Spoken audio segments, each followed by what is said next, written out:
opportunity.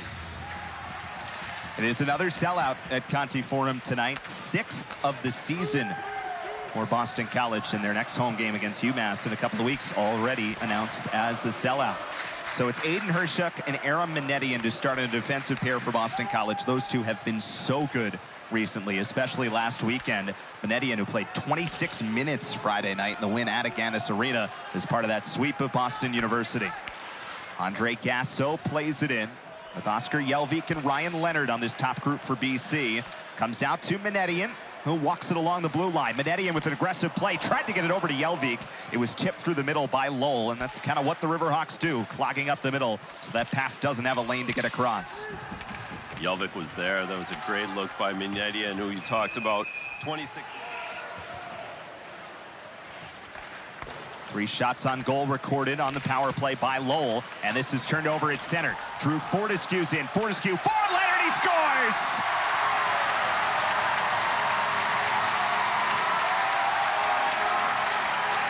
Well, BC responds after taking the early penalty, and Ryan Leonard has goal number 20 of the year. 15 seconds after the goal, and it's 1-0. What a wonderful job by the Eagles. 5 consecutive games with a goal for Ryan Leonard. He was the national leader in goals per game coming in tonight and adds number 20 this year.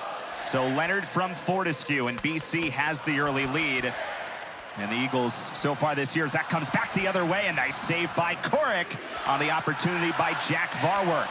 BC right back in, and the pass from Leonard is underneath Gabe Perreault. Leonard could have held on to that and dragged the 2-on-1 a little bit longer. He took a chance, took a gamble to try and spring Perreault, but in hindsight would have been icing better. waved off.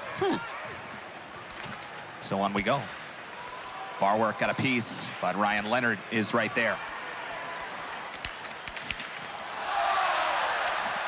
Right now, at least, the Eagles have kind of swapped the lines from what we saw on the card. It's Leonard, Perreault, and Hagens out there. Not sure if this is just the result of an odd change or a line change this early in the game. We'll take a look at it. We've gone a while without a whistle. Nick Anderson comes through, but really so far, except for the power play opportunities, every time Lowell's kind of come in, there's been a bunch of white sweaters in the area. It's been one and done for the Riverhawks, and the Eagles have done a nice job getting pucks out. Pearson Brandon comes in on a backhand, and Will Scahan blocked it before Matt Krasa picks it up. Behind the net, Brandon tried to center up, but Perreault comes back to get it for BC. And again, Ryan Leonard. If it's one and done, this is where they're so dangerous. We just saw it on the goal. Fortescue jumping into the rush. Leonard out on the rush. No, you can't keep up with them if it turns into a track. Really come to life here after a game of 2 of a slow start out of the winter break, coming back from World Juniors. You know, some of those goals against BU were empty netters, but the hat trick nevertheless on Friday.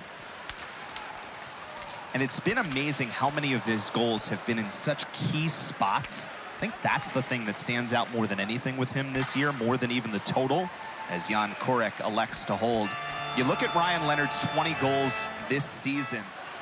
So Lowell still has the majority of the shots so far. In fact, it's 7-3 in shots on goal so far, 10-4 in attempts here in the early going. Varwerk gets a step, comes through the middle, shot wide for Krasa, blocked by Aiden Hershuk. That was a huge piece of last Saturday's win against BU. The Eagles blocked 17 shots in that game. They're averaging 15 blocks over their last 3, including Hershuk, who had a season-high 6 on Saturday.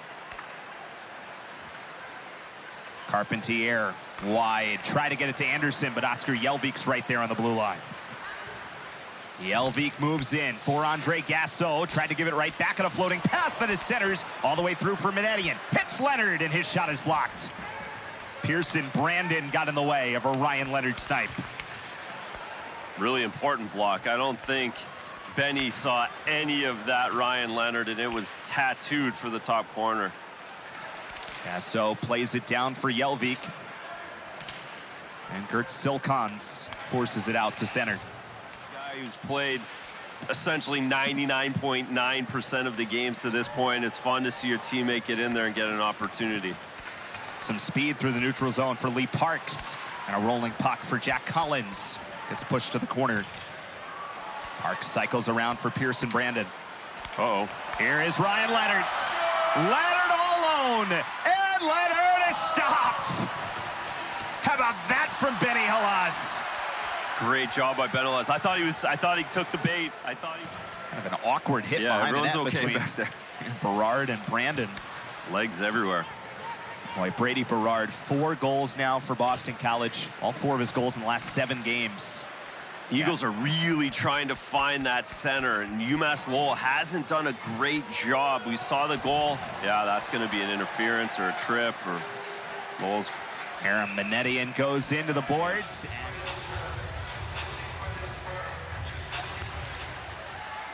Boston College power play has been certainly better recently.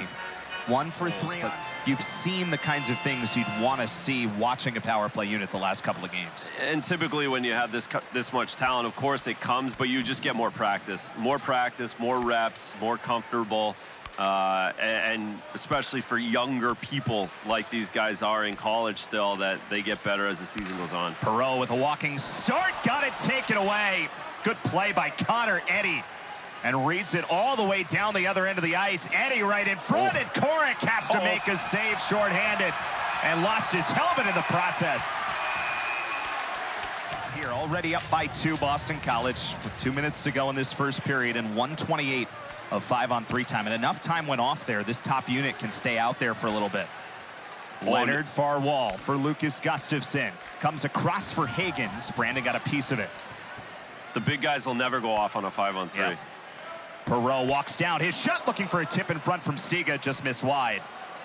Gustafson gets to it. Gustafson, who's been on this first power play unit for a while now. That's in front. Couple of hacks at it by Stiga, and Halas keeps him out. Leonard back for Gabe Perreault once more. 57 seconds remaining on this 5-on-3. For Leonard, lost the handle on it, but got it back. Leonard with space. Ryan Leonard right in front. Stiga on a backhand pass for Higgins, but he couldn't get the shot away. Farwork does get it out, but it goes into the stands. So the faceoff will come back inside. But when he got hurt, they went to Gustafson, and it had been working, so they left it alone. Now it's Stiga, down low for Perreault. Tried to give it right back on a design, and there's maybe a short-handed chance for Truman, but it was just too far for him. And Korek not giving any sort of opportunity. No, and Jan Korek as well, being his first start of the season here on home ice. A little tentative with the puck. Jacob Fowler would be out there playing that puck, getting in behind the net. A little bit of a difference there with goalie style. So 13 seconds remain. Powell gives it on for James Higgins. Ryan Leonard off the wall. Got deflected up into the air where Perreault knocks it down. Centers up Powell. One-timer whistled wide. And that will just about do it for the power play time. And the period. And oh boy, the official took the shot right at the end of the period. Jeff Miller.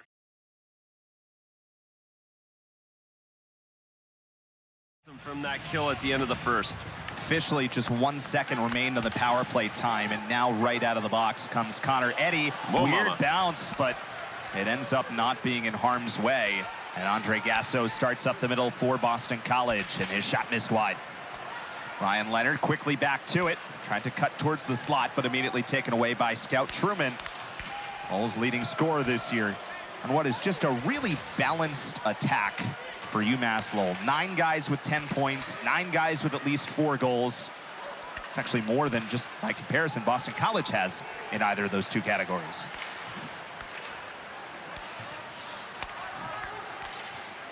Truman's backhand knocked down by Aiden Hershuk.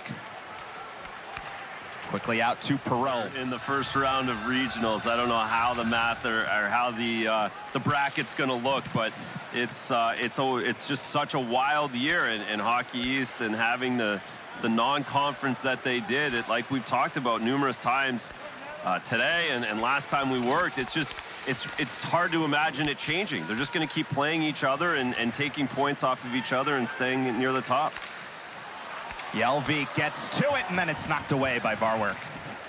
And everybody's kind of clustered around the same seeds right now. All 6 of those teams would theoretically be top 3 seeds. So you may be in a situation where there is that interconference matchup. You may not have a choice. No. Depending on how things fall.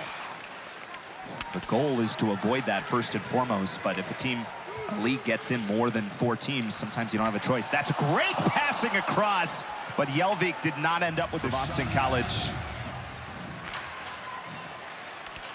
And immediately comes around and out. It is Gustafson who's back on this top unit to start. Remember, the Eagles had the 5-on-3 created out of that really long sequence at the end of the first period. So it's officially the 3rd power play opportunity of the game for BC, because that 5-on-3 gets counted twice.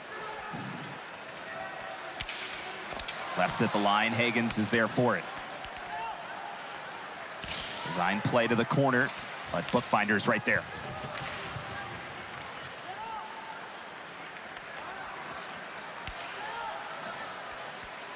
Stiga got knocked off. Another penalty's coming up. Holding guys up, that's interference all day, every day. So how about a second 5-on-3 in the span of, what, 10 minutes of game time?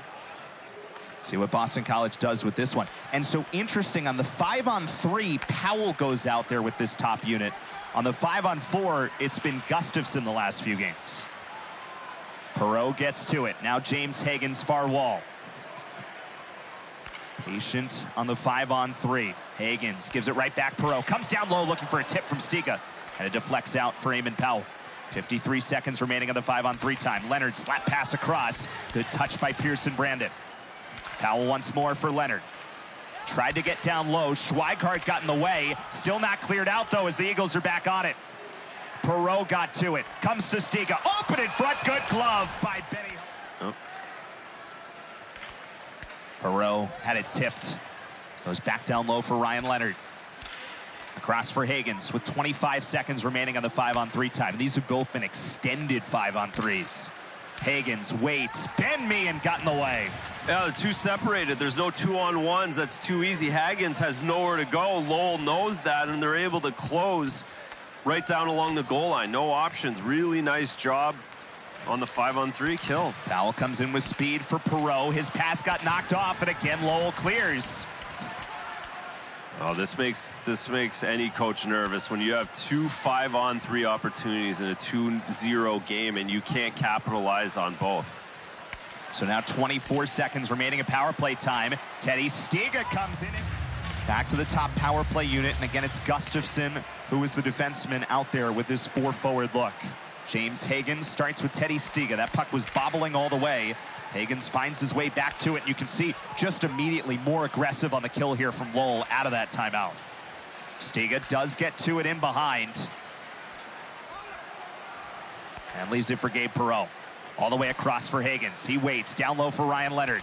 Swaps it back out for James Hagens straight on. Leonard with a start, in for Perreault. Looking for somewhere to go. It's back up top for James Hagens. Perreault once more, trying to slap pass, and it's cleared out. Owen Cole puts some pressure on. Boy, that was a big difference. Absolutely way more aggressive there from Lowell on their PK. Much more aggressive, and then a really nice job by Owen Cole scouting Ryan Leonard. They're trying to work up and down to Perreault and then kick it back through the seam to Leonard open. Eagles come in, though, and it's Leonard who missed high. Boy, that was a similar look to the goal he scored at BU last Friday, which gave Boston College a 3-2 lead, a game they eventually won 6-2 as part of the weekend sweep. Trying to find the offense that they had early on in the season. Schweighardt plays it off the wall, rolling puck, and that's really correct. Goals against always go down, especially when we keep talking about how good Hockey East this is this season. The games get tighter and more like we're seeing this afternoon or this evening. But that being said, hockey, the way the game's played now, it's really hard to win 1-0 on a consistent basis, even in this league. You mentioned it off the top of the show. It is crazy. Lowell has not scored more than 3 goals or allowed more than 3 goals since November 30th. It's that.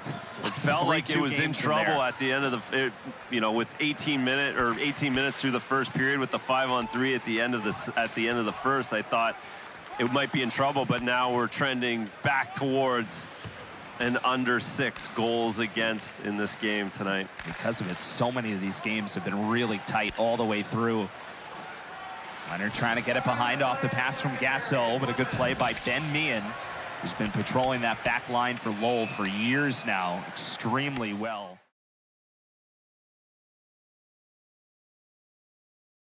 taking care of the game when they've had these leads. And that's especially true in the third period, where Boston College over the last 5 games now has outscored their opponents 8-0 in the third period. So calm, so collected.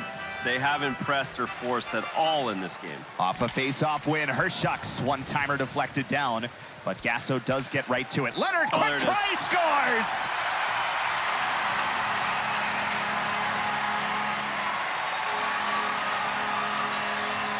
Another third period goal for Ryan Leonard, his 13th goal in the third period or overtime, and his 20th. Everything has to get to the net. We told you about the stat of where the third period scoring has been. If you go back and include the second period on this 6-game win streak, so counting the goal just scored by Ryan Leonard, BC has outscored their opponents 19-2 in the last 2 periods of the game. That is up high. Halas, I think, got a piece of it with his shoulder before it deflects up into the net. Leonard off a face-off win, and he just missed it wide. Leonard, who just tallied his 2nd goal of the game. That's now 8 goals for Ryan Leonard over the last 5 games. Scored goals in all 5, and he's on the move again. Leonard right, gives it back for Gasso. Cycles across, and Jelvik just missed. But he floats a pass up high over everybody. Nearly got to Gasso in the process. This line has been good tonight. Against, and look forward to them continuing their rise up the pairwise. Their win against Boston College back in November certainly helping their pairwise, along with a bunch of road wins. They won the CT Ice tournament last week, just ahead of Maine, who's back in action today against Northeastern. That got deflected down. Eddie does get it out to center, but boy, the Eagles are just taking away ice in a significant way in this third period. Suffocating all over the ice. They're right on top. And just quickly back to the, it's interesting how the Hockey East teams are going to be, they're kind of rooting for each other throughout the second half, and not as concerned about the Hockey East standings. Here's Leonard, who comes in. Leonard cycles. Leonard still on it. Leonard scores!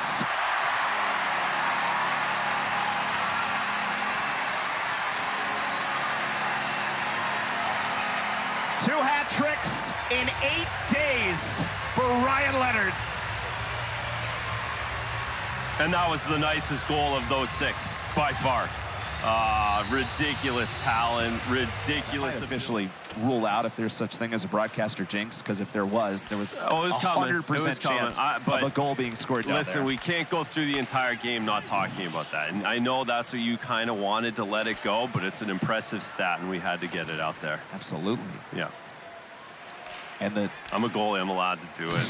It's no superstition. But can you kind of take us through, because it's easy sometimes to paint the picture when the shot numbers match, but in this third period, for example, shots are 9-3 in favor of UMass-Lowell.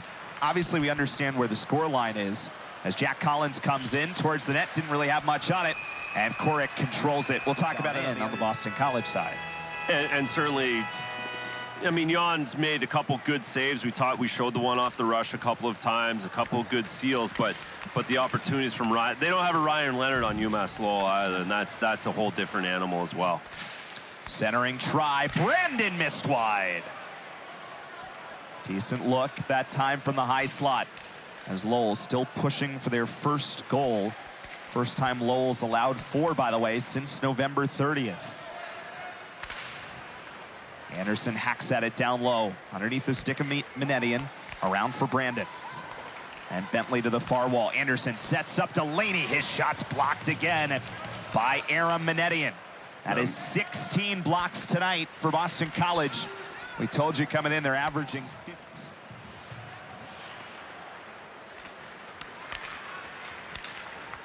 Leonard, does he have more?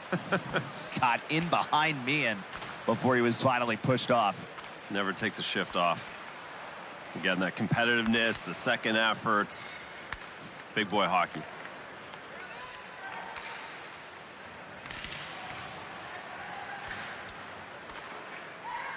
UMass-Lowell, as we said, will host Merrimack tomorrow night at the Tsongas Center. Krasa hit off the back of the net before Gustafson clears it out. Played with